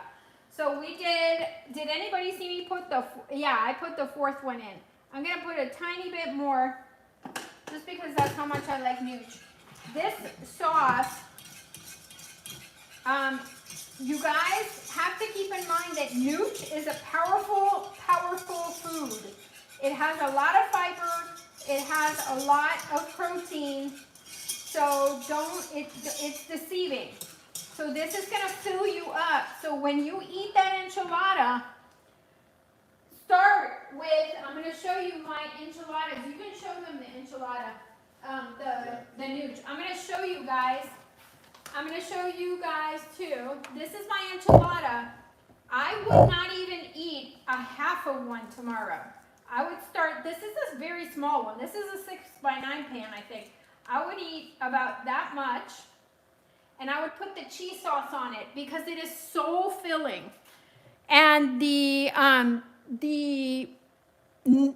cheese sauce that we just made on top of this, plus this, has so much satiation that you are going to be very full. So trust me, you will. You're going to be very full. So start out with a quarter of the enchilada. If you did the 6x9 pans, you know, if you did the 8x8s, I would just start out with a small piece and put the cheese on it, or any of the other complements on top. So just keep in mind that you have to do finishers to do, let me move you guys back. You guys have to do finishers for the anything plant-based when you're having any plant-based foods, whole foods. You want to always finish them. You want to always finish them with finishers. That's how you get away with not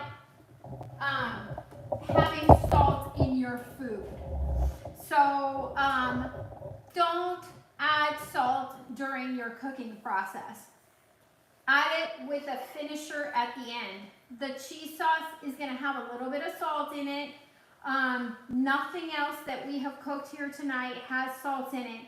Nutritional yeast does have natural sodium.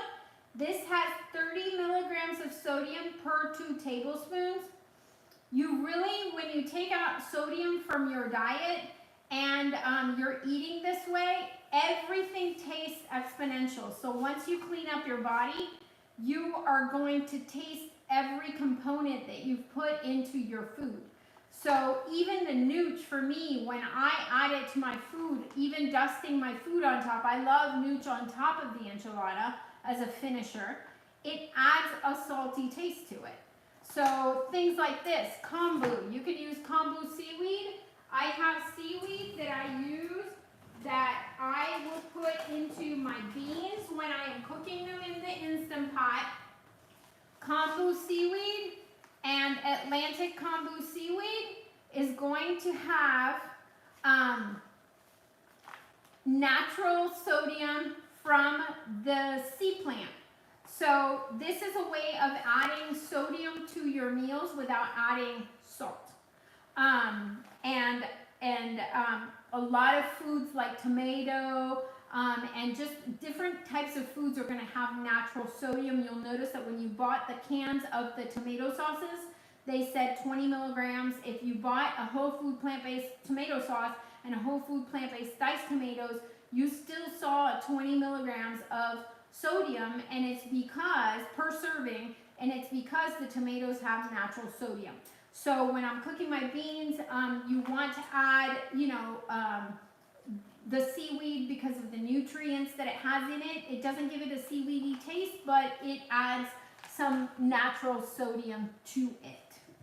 Okay, guys, I think we have been on for like ever. 2 hours. Yes. Thank you for sticking with us. I hope your enchiladas are done and ready and in the freezer. And those of you that stayed this long, thank you so much. We'll do another cook along. Hopefully it won't be this long, but we were talking about the Plan Strong retreat.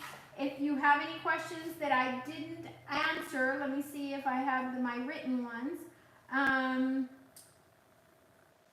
Nope. And by the way, when you go look at Plan Strong website about the retreat, it will tell you what speakers will be there. At the last minute, sometimes they add people, and sometimes they swap people, but usually it's kind of the same people. Jane is there, Rip is there, Dr. Brian Asbill will be there, Adam Sudd usually goes, and Dr. Doug Lyle from the Pleasure Trap. And then usually the next speaker is one that kind of switches around.